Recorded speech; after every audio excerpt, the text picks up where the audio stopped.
SCH is an employee-owned company of engineers, architects, planners, and scientists. At SCH, we design sustainable places that bring communities together and provide solutions to keep people and goods moving safely and efficiently. We renew infrastructure that keeps our world operating and engineer solutions for a sustained environment. That's how we're building a better world for all of us. Learn more at schinc.com. From the League of Minnesota Cities, this is City Speak. I'm Luke Fisher, Executive Director and host of this season of the show.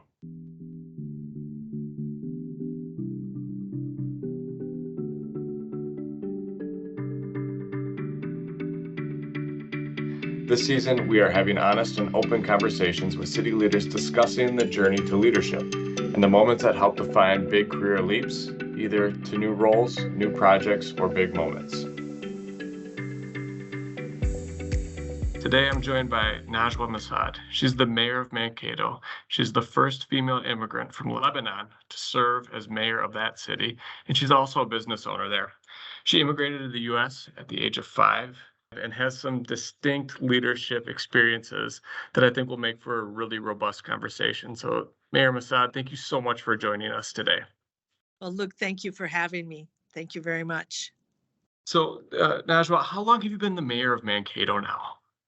I became the mayor of Mankato in 2018, so this is my second term. They wanted me back, so that's pretty good. So when you first ran for mayor, the city administrator in Mankato had been a long time. Pat Henches had been around and had been a tremendous public servant in the area. And part of your leadership has been to help the city make a big transition and hire a new wonderful city administrator, Susan Arnst. How has that transition gone? The transition has gone unbelievable. We could not have asked for anything better. As you said, Pat Henches wasn't, I don't want to say an icon, but he was in that in Mankato, and he served for like 23 years, if not more. Mm-hmm. And he had a vision, and the vision was at the right time, the right place. Mm-hmm. It grew under his leadership. And so that was the question, like my mind and others, do we want the same, or do we want something different, or the combination of both? And with Susan, she was administrator in Waconia for many, many years. And all her life, she had worked in government. So worked just perfect with Mankato. I've got to imagine this as a little bit of a handing off of a baton. And as a mayor, you play a different type of role in the community where you help lend trust to your new people as they get started and established in the community. I'm curious if you can tell us about some of your experiences in life where you've had to sort of lean in and help guide a transition and probably be a strong person, but also help people adjust to changes along the way. Look, that's very true, because in a leadership role, you have to be strong. If they're having questions, they can come to you. And I've learned that even through, the mayorship, in the hospitality business and so forth. You have to be a strong leader. And I've learned that through life's experiences. All of us would like to hide away and not have to face certain circumstances. For one thing, for us was the masking during COVID. That was probably, and I can attest to all our council people, I think that was the hardest decision that we had to make. And as a leader, as the mayor, I knew that a lot of the questions were going to be towards me. We received so many emails that you could not believe, good and bad. And the thing that we, as the council, when we sat together and we talked about it, it was our conscience that we needed to count on, and what made us feel comfortable, because then that way when our constituents talked to us and we knew what we were talking about and we could talk from the heart, and they understood. Some of them didn't understand, but they came around. They understood where we were coming from. That leadership, that strong, I know what I'm talking about, is really important to others. That's how I view it.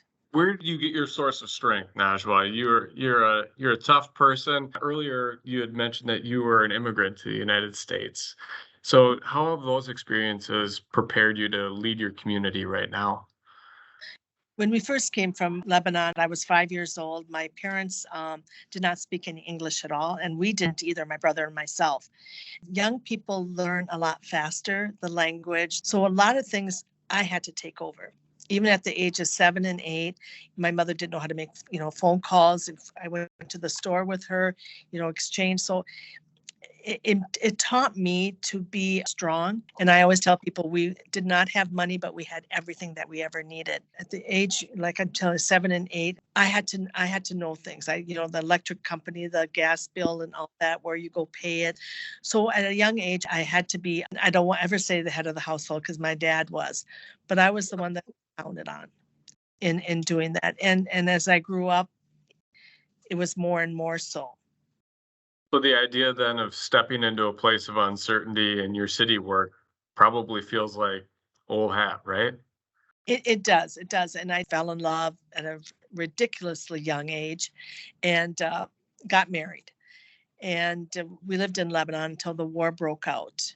And you have to understand when I say the war broke out, you're talking about a girl from Minnesota who was used to electricity, who's used to hot water, who's used to having heat. You walk in the house, it's warm.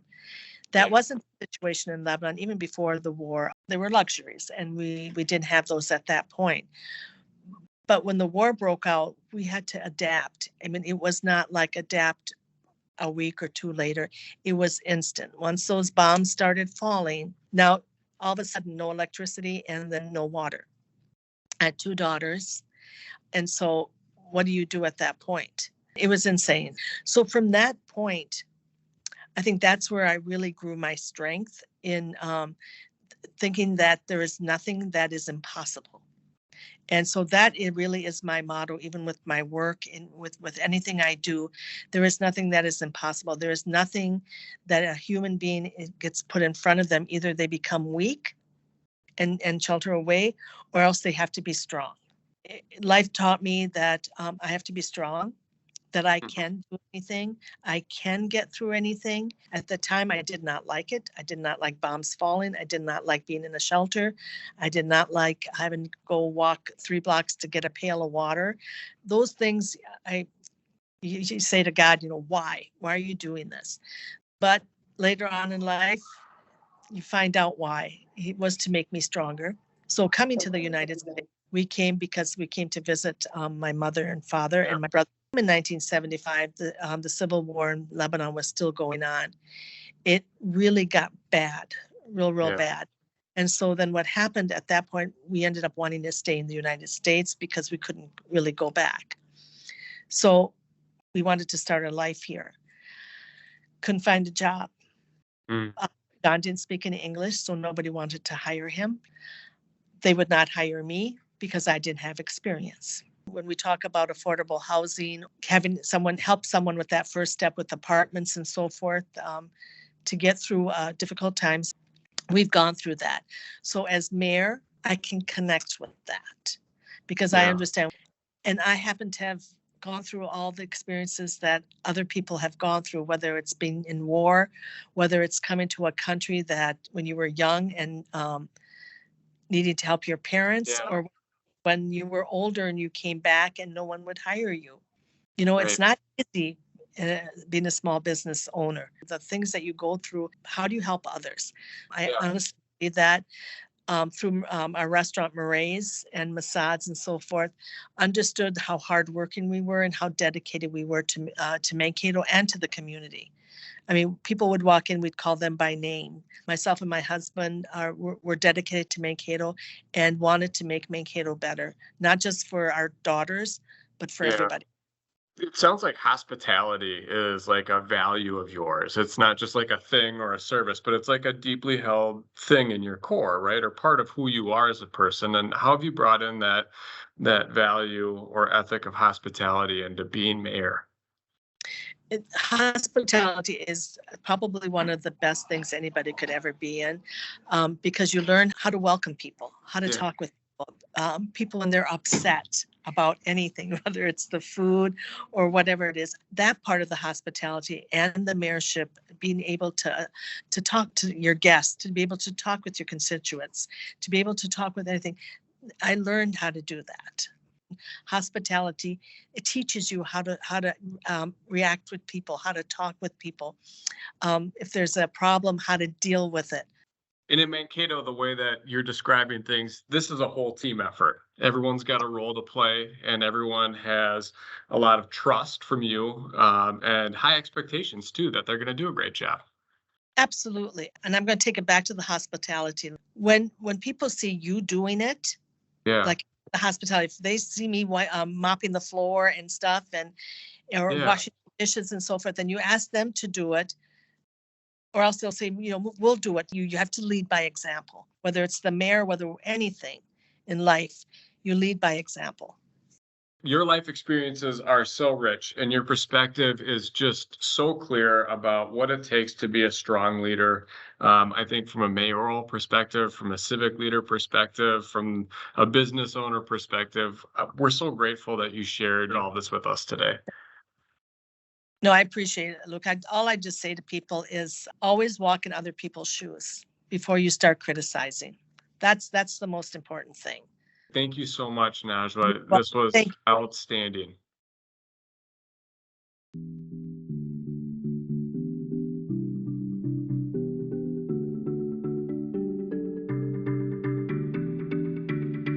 That's it for our show today. I want to thank you for listening to City Speak.